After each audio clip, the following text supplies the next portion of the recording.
പ്രഗ്നൻസിയിൽ എത്ര സ്കാൻ എടുക്കേണ്ടി വരും? മസ്റ്റായിട്ട് എടുക്കേണ്ട സ്കാനുകൾ ഏതൊക്കെയാണ്? ചിലർ 3 സ്കാൻ എടുത്തിട്ടുണ്ടാവും, പക്ഷെ മറ്റു ചിലർ 6, 7 ഒക്കെ എടുത്തെന്ന് പറഞ്ഞു കേൾക്കുമ്പോൾ പലർക്കും കൺഫ്യൂഷനാണ്. ഞാനിവിടെ പറയാൻ പോകുന്നത് ഒരു ലോ റിസ്ക് നോർമൽ പ്രഗ്നൻസിയിൽ എല്ലാവരും കഴിയുന്നതും എടുത്തിരിക്കേണ്ട സ്കാനുകൾ എത്രയാണെന്നാണ്. 1. Dating scan.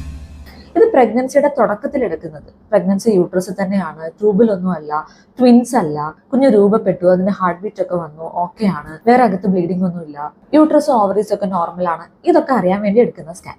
പക്ഷെ ഏറ്റവും ഇമ്പോർട്ടൻ്റ് ആയിട്ടുള്ളത് ഡേറ്റിംഗ്.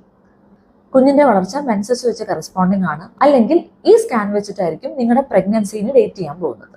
2. NT scan. ഇതാണിപ്പോൾ ഏറ്റവും ഇമ്പോർട്ടൻ്റ് ആയിട്ടുള്ള സ്കാൻ ആയിട്ട് കണക്കാക്കുന്നത്.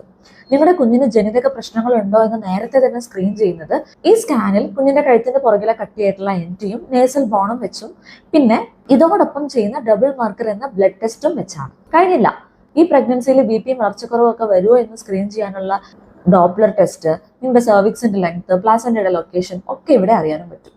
ഇനി 3. Anomaly scan.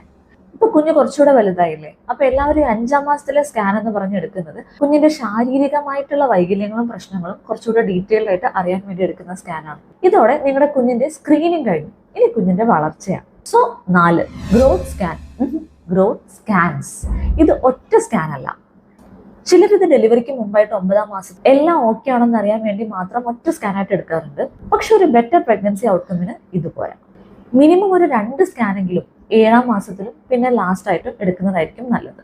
അപ്പൊ നിങ്ങളുടെ കുഞ്ഞ് എങ്ങനെ വളരുന്നു, വെള്ളത്തിന്റെ അളവ്, കുഞ്ഞിലേക്കുള്ള രക്തയോട്ടം എല്ലാം കറക്റ്റായിട്ട് മോണിറ്റർ ചെയ്യാൻ പറ്റും. അതിനനുസരിച്ച് എന്തെങ്കിലും പ്രശ്നങ്ങളുണ്ടെങ്കിൽ നേരത്തെ തന്നെ കണ്ടുപിടിക്കാനും സോൾവ് ചെയ്യാനുള്ള ടൈം കിട്ടും. മാത്രമല്ല, ട്വിൻസ് ഒക്കെ ആണെങ്കിൽ അല്ലെങ്കിൽ സ്കാനിലെ പ്രശ്നങ്ങളൊക്കെ കണ്ടാൽ സീരിയൽ ആയിട്ട് 2 ആഴ്ച കൂടുമ്പോൾ സ്കാൻ എടുക്കേണ്ടി വരികയും ചെയ്യാം. നിങ്ങൾ മനസ്സിലാക്കേണ്ടത് നിങ്ങളുടെ ഗർഭാവസ്ഥയിലെ എല്ലാ പ്രശ്നങ്ങളും വയറിലൂടെ പരിശോധിച്ച് മനസ്സിലാക്കാൻ സാധിക്കില്ല എന്നതും എന്തെങ്കിലും അപാകത തോന്നിയാൽ വേണ്ടി വന്നാൽ നിങ്ങളുടെ ഡോക്ടർക്ക് സ്കാൻ നിർദ്ദേശിക്കാൻ പറ്റുമെന്നുള്ളതാണ്. കൂടാതെ ഈ അൾട്രാസൗണ്ട് സ്കാനിങ് നിങ്ങളുടെ കുഞ്ഞിന് ഒരിക്കലും ഒരു ദോഷമല്ലെന്നും അത് കൂടുതൽ എടുത്താൽ നിങ്ങളുടെ പ്രഗ്നൻസിയുടെ ഔട്ട്കം ബെറ്റർ ആവുകയേ ഉള്ളൂ എന്നും മനസ്സിലാക്കുക. അപ്പൊ ഇനി എല്ലാ ഗർഭിണികൾക്കും ഒന്ന് ഷെയർ ചെയ്ത് കൊടുത്തേ.